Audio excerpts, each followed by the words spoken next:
औज़ुबिल्लाहिमिनश्शैतानिर्रजीम बिस्मिल्लाहिर्रहमानिर्रहीम। मेरे अज़ीज़ तलबा तवालिबात अस्सलामु अलैकुम वरहमतुल्लाहि वबरकातुहू। आज का जो हमारा सबक है घोड़े और हिरन की कहानी, ये हमने कल भी पढ़ा है और आज भी पढ़ेंगे इंशाल्लाह। और ये सफ़ा नंबर 102 पर आज पढ़ेंगे। ये जो सबक है हमारा, ये है किताब बहार गुलिस्तान से है और शशम जमात के तलबा व तालिबात के लिए है।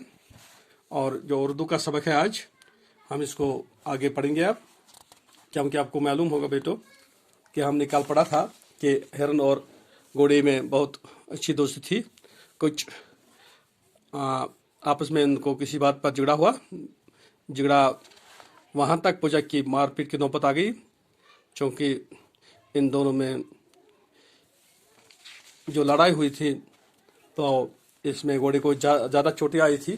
अब घोड़ा सोचने लगा कि हिरन को कैसे बदला लिया जाएगा, तो इसे आगे हम आज पढ़ेंगे।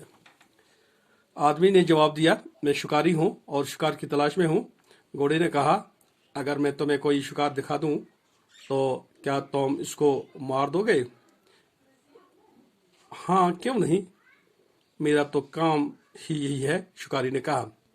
अब तो घोड़ा खुश हो गया, उसकी समझ में एक तरकीब आ गई। उसने शिकारी से कहा, इस जंगल में एक हिरन रहता है, तुम चाहो तो इसको मार सकते हो।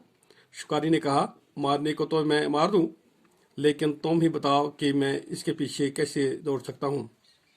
हाँ, अगर तुम मेरी मदद करोगे तो मैं इसे मार दूंगा। घोड़े ने कहा, मैं तैयार हूँ, बता मैं कि तुम्हारी क्या मदद करूँ। शिकारी ने कहा, मुझे अपनी पीठ पर बिठा लो और वहां ले चलो जहां वो हिरन रहता है। घोड़े ने शिकारी की अपनी पीठ पर बिठा लिया तो शिकारी ने कहा, भाई घोड़े, बात सुनो, अगर तुम्हें इतराज न हो तो मैं तुम्हारे मुंह में लगाम डाल दूंगा। लगाम से क्या होगा? घोड़े ने पूछा। तो आज का इतना ही सबक है।